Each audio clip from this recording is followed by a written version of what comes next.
कालीठू राज्य में स्कूल खोलुछि। राज्य में मौसुमी प्रवेश करथिबा बेले ग्रीष्मर प्रकोप कमिछि। पूर्व निर्धारित समय अनुसार जून 18 तारिख जहाँ रही समय से अनुसार स्कूल खोलुछि। हेले संबलपुर में एथिरे टिके व्यतिक्रम रही। शीतलषष्ठी यात्रा आसंता 20 तारिख में छुट्टी घोषणा करा जायछि।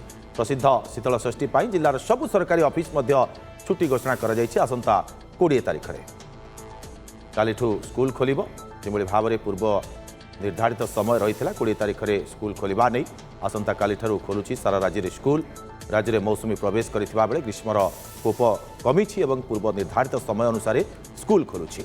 अधिक सूचना पाई संबलपुर ब्यूरो हेड संजय जेना आम सहित जोड़ी। संजय, 18 तारिख स्कूल खोलिबा पई जो रही निर्धारित करा जायथिला से अनुसार तो स्कूल खोलुछि। ग्रीष्म प्रकोप कम रही किंतु संबलपुर में 20 तारिख छुट्टी घोषणा करा जायछि। जेतु शीतलषष्ठी पर्व सेठारे अनेक बड़ पर्व से पर्वटी से छुट्टी घोषणा कराई। सबू स्कूल सहित अन्य सरकारी ऑफिस छुट्टी घोषणा करा जायछि। संजय देखते आप जाइए संबलपुर प्रसिद्ध शीतलषष्ठी यात्रा और से क्रम में आसंता 20 तारिख उत्तरांचल राजस्व कमिशनर पक्षर लोकाल हॉलिडे भाव घोषणा करा जायछि। अर्थात केवल संबलपुर उपखंड अंतर्गत विभिन्न सरकारी कार्यालय एवं शिक्षानुष्ठान बंद रहिबो।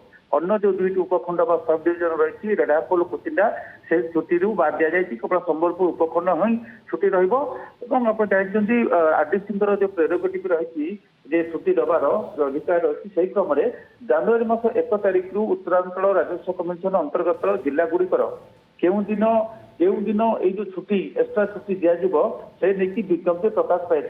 से क्रम में संबलपुर जिलार जिला कथा कहतु सामग्रिक भाव उपखंड स्तर में ढेंकानाल आरंभ कर पश्चिम ओडिशा पर्यंत जहाँ उत्तरांचल आरडीसी अधीन आसूची जो जिलागुड़िक से जिलागुड़िकर केउं दिन अतिरिक्त छुट्टी प्रदान करें अकेजन अवसर दिज्व से नहीं पूर्व अर्थात जनवरी मास 1 तारिख वर्षर आरंभ विज्ञप्ति प्रकाश पाई था।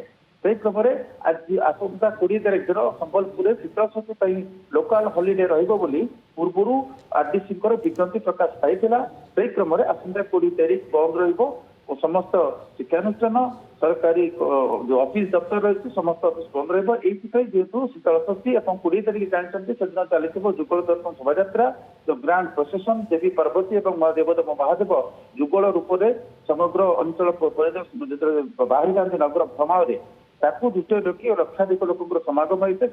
20 तारिख को ही आरडीसी लोकाल छुट्टी भाव घोषणा करद्वारा कि समस्ते से पर्व में सामिल होंगे और देवदंपति दुर्लभ वेश दर्शन कर सुजोग पाइबे सानिध्य लाभ करेंगे।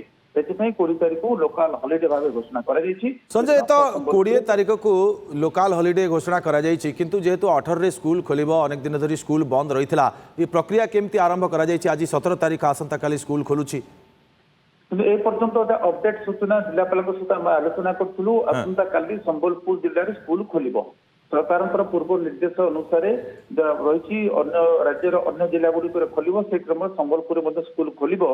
तेज संध्या सुधा हूँ तो किसी परिवर्तन आसो कि ना जिला स्तर में जेहेतु एवं संबलपुर गुड़गुड़ी गरम प्रादुर्भाव रही शीतलषष्ठी आसूची तेणु से दृष्टि कौन शिव विवाह आसंता काली तेणु आसंता काली 18-19 खोला रही गतकाली एक सामाजिक संगठन से आरडीसी उद्देश्य दाबीपत्र प्रदान करते सचिव को जेहेतु शीतलषष्ठी अच्छी बड़ पर्व तेणु स्कूल कॉलेज और अन्य अनुष्ठान गुड़ी विशेषकर स्कूल शिक्षानुष्ठान गुड़ी से बाद दि जाऊ अर्थात 20 तारिख 18-19 न खोल जाऊ बोली प्रकृत में बर्तमान देखा पड़ो। प्रकृत एमती किसी संभावना संजय रोचे कि 18-19 बंद करा जाई पारे निश्चित भाव ये हाँ भी कह न जाए ना भी कह न जाए कि बर्तमान सुधा जहाँ हम जिलापाल सहित कथा होलु पूर्व सरकार निर्देश अनुसार आसंता काली खोलबार अच्छी किंतु यदि आपको पुनर्विचार करती सरकार स्थानीय लोकंर जो रही दाबी रही हूँ तो खोली हूँ तो आसंता काली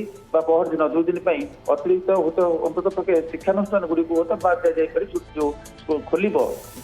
संजय आम देखुचे जे सुवर्णपुर में 20 पर्यंत स्कूल कॉलेज छुट्टी घोषणा करा जायछि अवधि वृद्धि करछन्ति जिलापाल। हुए तो संबलपुर में भी एमती किसी स्थिति हो पारे कि अनुमान करा जिवो किंबा आज जना पड़िबो ए बाबद रे मुझे संदर्भ में कहती जेहेतु किसी समय पूर्व एने क्लारिटी आसी सोनपुर हूँ जब देखिए भौगोलिक अवस्थिति दृष्टि ये सोनपुर हूँ संबलपुर पड़ोशी जिला ତେଣୁ ଯଦି ସୋନପୁରରେ ଗରମ ଆଧାରରେ ସ୍କୁଲ ଛୁଟି କରାଯାଉଛି ବା ଯୋଉ ଛୁଟି ଅବଧି ଖୋଲିବ ନାହିଁ ଅନ୍ୟ ଜିଲ୍ଲା ଭଳି, ତେଣୁ ହୁଏତ ସମ୍ବଲପୁର ପାଇଁ ସେଇ ହୁଏତ ତାହା ପ୍ରଯୁଜ୍ୟ ହେଇପାରେ କି ନପାରେ।